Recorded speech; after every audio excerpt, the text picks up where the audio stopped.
Thanks for joining us for day 4 of ITPro Live 2020. We've heard from a long list of great speakers today. We'll close out our day 4 speakers with the CEO of Echo, Benoit Machefer, who will speak about the challenges of operating a digital pharmacy during the current coronavirus pandemic. I now present to you Benoit Machefer, but unfortunately we do have some technical difficulties, so bear in mind we have to do these slides manually, so you will hear him saying slide after each part of his presentation. To you, Benoit. Thank you, Justin. So hi everyone, I'm Benoit, I'm the CEO of Echo, and so today I'm going to be telling you a bit about my journey to start with in the last 9 years that led me to become CEO of the fastest growing pharmacy in the UK, and I will give you a bit of an insight as to what that meant to lead a company like that through the COVID crisis that we are experiencing at the moment. Slide please. So it all starts, here with Apple. So that's something, I've always been a bit of a fanboy myself. I think I had my first Mac when I was 12, and then I grew up fascinated with the magical mix of design and amazing user experience that company seemed to hit on every single of their products. And the fact that it was not about being first to market, but really about being true to that experience and that quality of product that they were bringing. I remember vividly watching Steve Jobs, announcing the iPhone in his keynote in 2007, while I was, still studying for my engineering exams. And at the time, I think the target was to grab 1% of the smartphone market share, which seemed quite a stretch at the time. So little did we know that was going to become such an unbelievable change for everybody's lives. And actually, when I watched that, I was like, that's something I'd love to be part of. I think it spoke to me about the product and about how we could get that in as many people's hands as possible. So actually, once I graduated, I had the opportunity with my 2 masters in my pocket to join Apple in Europe, so in London actually, as a 1-year internship, which at the time was probably a bit overqualified to do, but I took that immediately thinking, okay, let's see what we can do and let's see if we can grow within that. Slide. So when I joined that company, the iPhone 4S had just launched. And our team was responsible for really putting that device in as many hands as possible in EMEA, so that's Europe, Middle East, India, and Africa. And that's, for those of you in the US, that's many markets. It's very fragmented and it's not an easy thing to do. And the one particularity there for those markets is that the place where people were buying phones at the time was not in an Apple store. They were doing that at the mobile operators, and they were doing so because that's in terms of the pricing structure and the way it was built, it made sense, and you had to compete with zero upfront Nokia and so on. And our team was really here to work with those businesses to leverage mainly their pricing structure to build affordability for what was the most expensive device when it comes to phones. In any market at the time, and that's what we set ourselves to do. So that was the main opportunity, but that to leverage the pricing structure and really work with them to put that device in as many hands as possible. But that came with quite a few challenges, because as long as you rely on partners to do that, it's harder to keep control of your customer experience, and we know that's something that companies like Apple are very particular about. So and the team, however, made it work. I think from my point of view, it was a good bet. After a year, I became permanent. I became very quickly trusted with my own team and grew, within that organization for the following 5 years, which was an incredible experience. Throughout that time, the smartphone penetration in Europe tripled, obviously mainly led by the iPhone.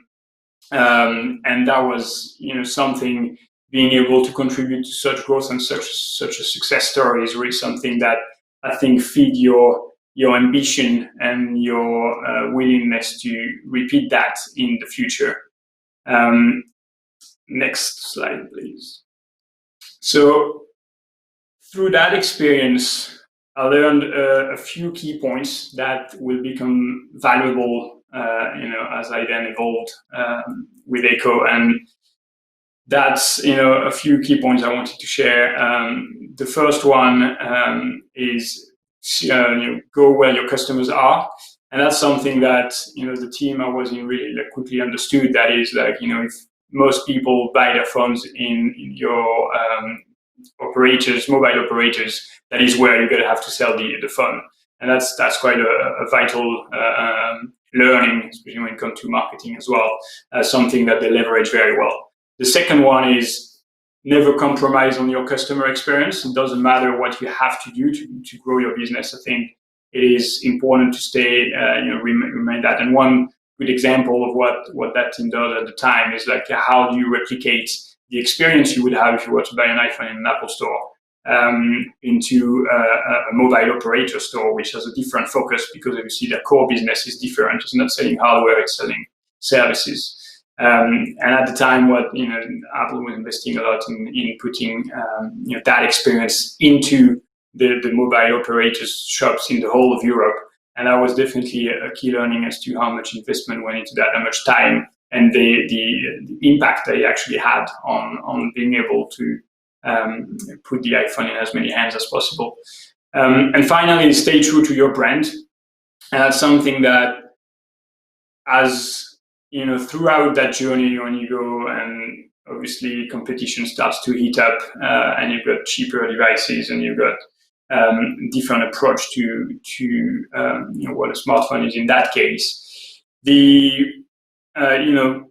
Apple remained true to themselves. They didn't reply to copycats, and they remained true to the experience and remained true to great design and great experience. And I really kept leading the way, and that actually worked. And they're still leading the way when, while being there, you could have had many doubts that other companies, making cheaper devices would have taken over, but actually, by staying true to their brand, they managed to stay ahead. Now, with all that in the bag, and with that excellent experience and amazing exposure to such success, I needed to find a new challenge, and the obvious choice there was for me to get into an environment where all needs to be done, which is likely an early stage startup is the best representation of. And having contributed to putting the iPhone in so many hands, the mobile app industry was quite an obvious and natural fit. So that's where I started to look at. But if I wanted to jump ship at the time, I needed something that had a really strong sense of purpose. And that's when Echo came along and really fit the bill from that point of view. Next slide. So summer 2016, I joined a young startup that just raised some seed money as employee number 8. As you can see on that picture, there's quite a few more Ecolites who joined the party since, and that the company has grown quite a lot. That picture was just before the crisis and the lockdown in the UK. And the reason I joined was really because it was again about using technology and design to solve a problem within an industry-wide problem, really within an industry that seemed to be the only one not benefiting from technology innovation. And actually, when Echo was founded back in 2015, everything was getting easier through technology. You had an app to order a taxi. You can buy train tickets on your iPhone. You can order your groceries. But when it comes to healthcare, nothing to be seen there. And really, that's why Echo was founded by its founders, who needed something to take better care of their health. Slide. And really, that's what Echo set itself to solve. There are 33 million people in the UK who need a repeat medication, And the journey to get hold of those medications for many remain as complex as what we can see here. And that means that you have to go to your GP to get a prescription. Then you have to go to your pharmacy. Many times they don't have stocks. You have to come back again. All that during working hours, which means that some people actually give up and don't manage to stay on top of their health. Bearing in mind that most people here in the UK have to do that every month. So that was really about how do we use technology, how do we use design, how do we use smartphones to make that experience as seamless as possible, and that by doing that we help people, and it's not that's 33 million people who rely on repeat prescriptions in the UK to stay healthy. How do we help them live a better life through technology and through that service? And that really talked to me, and that's why I joined the company. And really, that's what Echo started to deliver. Slide. And through its mission, to simplify pharmacy. So, as I said, the idea is really to leverage tech, design, and data to make that seamless user experience, so that with a few clicks in the app, you just request your medication and then you get delivered to your home. All that for free. That's it. It's done in a couple of minutes. Then a few days later, you've got your medication. And through the last 4 years, that's what we've been building through several rounds of VC fundings. We grew from the initial vision of really initially let's make an app to manage your medication, into actually something much bigger, because if you want to do it well, you actually have to also manage the logistic. And that's where actually, interestingly, the learnings I discussed earlier came to play.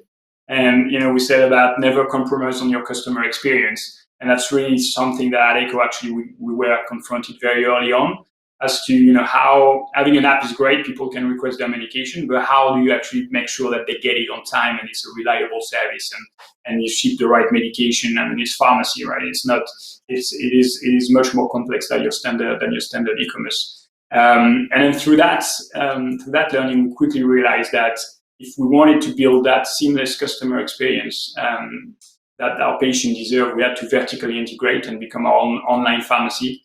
So we set ourselves and do that, which is not a mean feat when, especially when it comes from tech. If you want to build that at scale, there's nothing, off the shelf in 2016, 2017 that you can lift to build, a scaled pharmacy operation.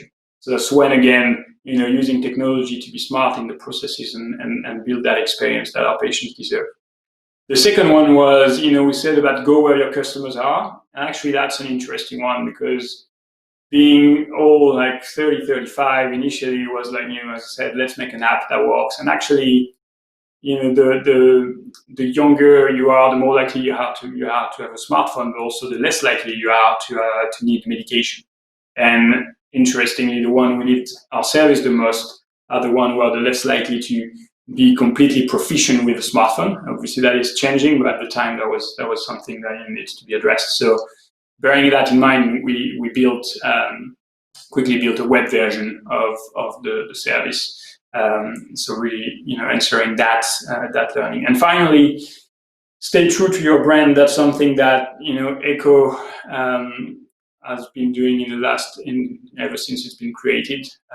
The difference with some of other companies who try to offer similar services is Echo was created by patients for patients, and so that they can stay on top of their health. And as I said, pharmacy is not e-commerce. What matters for patients is really the reliability of the service that you offer them, and you have to keep working super hard and leverage tech and data to make sure that you are in a position to offer that.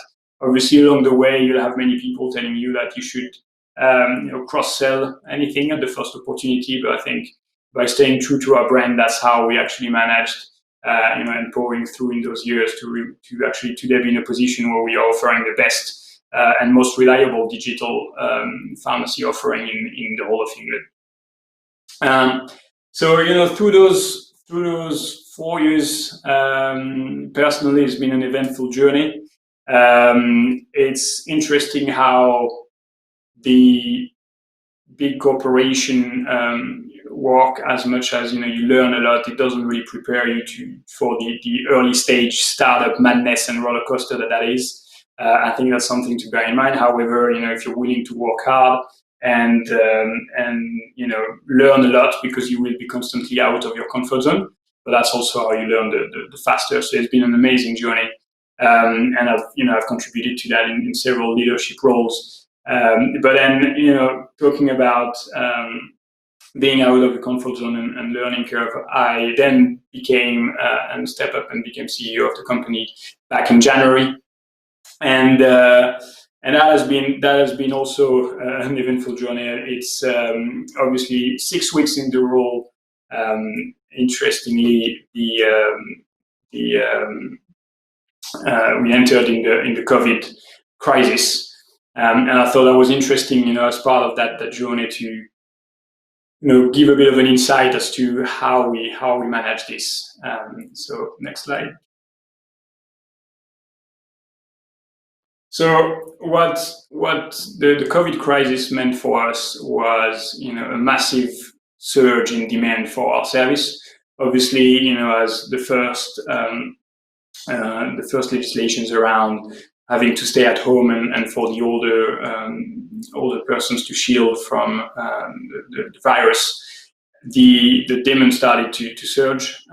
We had all our existing patients who wanted to order their medications, panicking that they might not be able to get all of it, and then suddenly a whole bunch of new patients also wanting to sign up. So what you see here is in relative terms, like the signups that we had on a daily basis, and then what we can see is on the 17th of March, the surge that you started to see. And that's when, as a CEO of the company, obviously your role is to make decisions, but then suddenly it's an all other dimensions of decision making, because every day you're making a decision and you have to make it on the day that will shape the way you are responding to that crisis, and that will potentially shape how the company comes from the other end. So, a couple of things like to give you a flavor of how that went, that we had to do on the 17th of March, because as you can see, the signups were going up and up and up, and compare that to the capacity we had in our operations, we decided to stop any marketing. And that for a few days, had a good impact, and managed to get things with the handle and remain within the capacity that we can handle. And then, within that, we had to very quickly, make other decisions. As on the 19th of March, we decided to, offer £500 to all our employees who had to work from home, so they can set up themselves to be able to really, work 100% to support that crisis. On the 20th of March, then we had to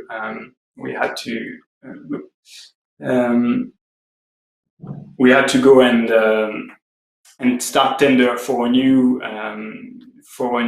warehouse, for a new distribution center, because obviously with the demand that was there, we had to really be able to keep doing that and actually make sure that in the future we can keep handling that demand. So that's the type of decision we had to make. Then on the 21st of March, our patient care, which is our customer service, is 10K messages backlog. And then again, that's something where usually we don't have a backlog. And interestingly here, it's like, how do you make sure that you put the team, in the right firing order to be able to cope with that? How do you leverage technology as well to fight that battle? And finally, as more kind of lockdown rules kind of came up, on the 23rd of March, we were set for having a record day in terms of signups, which would have put us in a place where we couldn't have handled the service, and we wouldn't have been able to deal with the demand for our patients, our existing patients. So on the 23rd of March, what we did is we had to queue new signups to be able to keep serving our existing patients. And at the back of that, obviously, we had to absorb all the volume, and the team has done an amazing job at ramping up to deal with all that surge. And again, here, I think what's interesting is there's a few set of learnings through that. So next slide.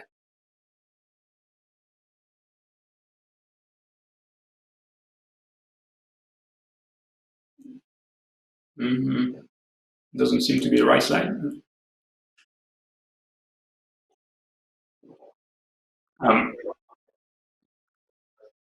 No worries. So, bit of a technical issue with the slide, but basically the few key learning here, through the management of that crisis was, the first one is to be decisive. And I think that is obviously, as a CEO of a company, that is your role, right? You have to make decisions, and sometimes hard ones. But in that case, what's interesting is that suddenly you have, as I said, to make decisions like every single day that are very crucial, and that you cannot afford to wait to make. Such as stopping signups. I mean, this is something that obviously suddenly you're not able to serve all the patients as you'd want to. But it's still the decision that will make you survive through that crisis. The other thing is, to focus on the core. Obviously, when you have to deal with such demand, it's no longer the time to do long-term development, and you really have to focus the team on the core. And in our case, getting medication out the door by leveraging your process excellence and the technology that you have. And that's something that we really did very, very well with the team. Starting to build bots, for example, to handle the patient care queries backlog I mentioned. And that's really the important thing here, to make sure that you are tackling things and you're focusing on what you have to deliver. The third one is to take care of your team, and that's something that very early on we did, and make sure that everyone in such circumstances is in the right position to be able to do their job, first of all, but also importantly, has the right support mentally, because as we know, this has been a very difficult period in terms of mental health as well for everyone. So it's all good to be busy at work and have the pressure that we had through, but it's important to also make sure that you support your team to go through this from a personal point of view. And then the other thing which is interesting as a CEO and quite hard when you are facing such growth and facing such responsibility in helping patients to remain healthy, and in helping patients to stay at home and not go expose themselves to the virus in that case, is to quickly look beyond the fire. And that's very actually hard to do, because you want to be on the ground with the team to solve the immediate problem, but actually your role is to make sure that you set things up beyond that immediate crisis, to make sure that you don't stay in that and indefinitely, and that you actually set up things. And that's what we've done when we decided to go and hunt for a bigger distribution center, to make sure that we can absorb that demand for our service, and we can serve as many patients as possible as the fight for COVID continues. So those are a few of the learning through the challenges that we faced. Obviously, we come out of it stronger. And next slide. The echo today, has actually more than doubled in the last 3 months. And echo today is the fastest growing pharmacy in the UK. There's 230,000 patients that we are now serving. That's 100,000 medication items a week that we are dispatching, and there's 180 employees at ECHO doing that. Obviously, we are only getting started. Interestingly, as I said earlier, there are 33 million patients in the UK who could need that type of services, and that's a long way to go. There's also a lot more in store to keep leveraging tech, leveraging data, especially when it comes to managing stock, which is at the end of the day, you want to be a very reliable service. And there's lots of good things that you can do with predictive modeling and other techniques to make sure that when patients request their medication, actually you can be 100% sure that they will have it and will receive it as fast as possible. So it's been an amazing journey. It's unbelievable to be able to lead that great team and that great business. I think as I said throughout my journey, that sense of purpose is really what's driving me, and it's really what keeps driving me when it comes to supporting so many people in such a meaningful thing, which is keeping them healthy and making sure that they can get on with their lives thanks to the use of technology and design. So I think that's all I wanted to cover today. I don't know if there's any questions, but that's thanks for having me.